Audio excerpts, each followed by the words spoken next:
नमस्कार। नया घर कैसे बनाएं पार्ट 3 में आप सभी का बहुत बहुत स्वागत है। फर्स्ट पार्ट में हमने देखा कि घर का फाउंडेशन किस तरीके से बनाते हैं। सेकंड में हमने कॉलम को बनाना सीख लिया।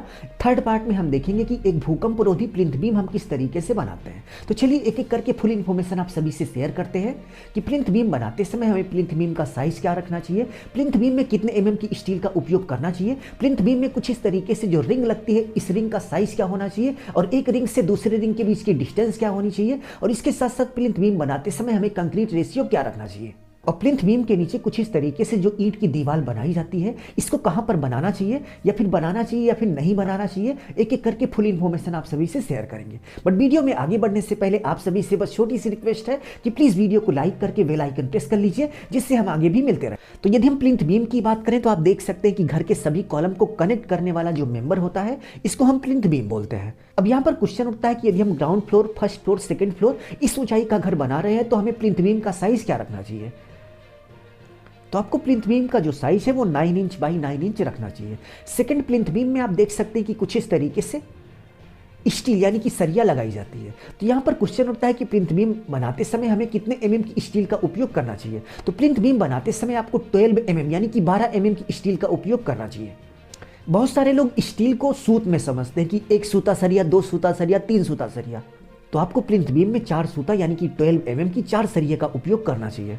नेक्स्ट आप देख सकते हैं कि प्लिंथ बीम में कुछ इस तरीके से रिंग लगती है। तो इस रिंग का साइज क्या होना चाहिए। तो रिंग को बनाने के लिए आपको 6 एमएम या फिर 8 एमएम की स्टील का उपयोग करना चाहिए और एक रिंग से दूसरे रिंग के बीच की जो डिस्टेंस है वो 6 इंच होनी चाहिए यानी कि लगभग 15 सेंटीमीटर के आसपास होनी चाहिए। नेक्स्ट पॉइंट की बात करें तो यहाँ पर क्वेश्चन उठता है कि हमें प्लिंथ बीम बनाते समय कंक्रीट रेशियो क्या रखना चाहिए। तो प्लिंथ बीम बनाते समय आपको जो कंक्रीट रेशियो है वो 1/2 3 रखना चाहिए। अब यहाँ पर क्वेश्चन उठता है कि 1/2 3 क्या है। 1/2 3 का मतलब सीमेंट के बैग से 1 बैग सीमेंट हो गया और सीमेंट के बैग से 1.5 यानी कि 1.5 बैग जो है सैंड हो गया और सीमेंट के बैग से ही 3 बैग जो है एग्रीगेट यानी कि गिट्टी हो गई। इन सभी को मिलाकर वाटर डालकर जो आप कंक्रीट बनाएंगे उसी को हम 1/2 3 बोलेंगे। नेक्स्ट पॉइंट की बात करें तो आप देख सकते हैं कि प्लिंथ बीम के कॉर्नर पर जो स्टील होती है इसको मोड़ना चाहिए या फिर नहीं मोड़ना चाहिए। बहुत सारे लोग सीधा सीधा रख देते हैं। तो भाई सीधा सीधा रखना गलत है, इससे आपके प्लिंथ बीम में क्रैकिंग आने के चांसेस बढ़ जाते हैं। तो प्लिंथ बीम आप जब भी बनाइए किनारे की स्टील को कुछ इस तरीके से नीचे की तरफ मोड़ देना चाहिए और नीचे की स्टील को कुछ इस तरीके से ऊपर की तरफ एल शेप में आप मोड़ दीजिए।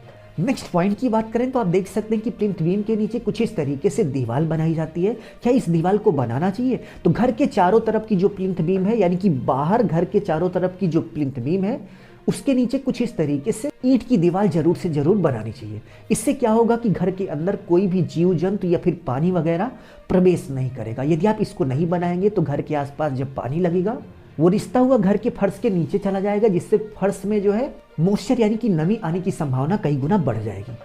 तो घर के बाहर की जो चारों तरफ की प्लिंथ बीम होगी उसके नीचे आपको कुछ इस तरीके से ईंट की जुड़ाई जरूर से जरूर करनी चाहिए। तो इस वीडियो में बस इतना ही। उम्मीद है आपको समझ में आ गया होगा कि एक मजबूत भूकंपरोधी प्लिंथ बीम बनाते समय आपको किन किन बातों का ध्यान देना चाहिए। यदि आपको वीडियो अच्छा लगा तो प्लीज वीडियो को लाइक करके बेल आइकन प्रेस कर लीजिए जिससे हम आगे भी मिलते रहें। अपना ख्याल रखिए और अपने मम्मी पापा का अपने से भी ज्यादा ख्याल रखिए। इसी भाव के साथ आप सभी से विदा लेते हैं। धन्यवाद।